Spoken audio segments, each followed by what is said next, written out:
Syedaralun, kerusakan jalan di lintasan Medan, Kampung Biram Raya, Aceh Timur sudah lama dibiarkan, bahkan sudah kerap memakan korban. Amatan Seraminus.com pada Selasa 10 Januari 2023, keberadaan lubang jalan terlihat di sejumlah titik di Jalan Medan, Banda Aceh. Persisnya di Kampung Biram Raya atau di dekat kantor Camat Biram Raya. Bahkan beberapa titik lubang bekas tambalan aspal ini berada di tikungan tajam Jalan Medan, Banda Aceh.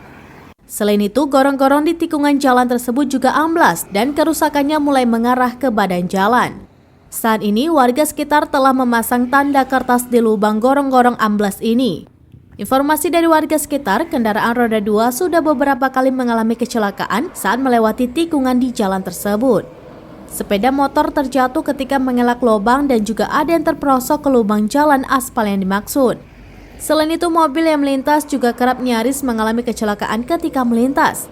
Sementara hingga saat ini belum terlihat ada tanda-tanda perbaikan atas kerusakan jalan lintas Medan Banda Aceh di kawasan tersebut.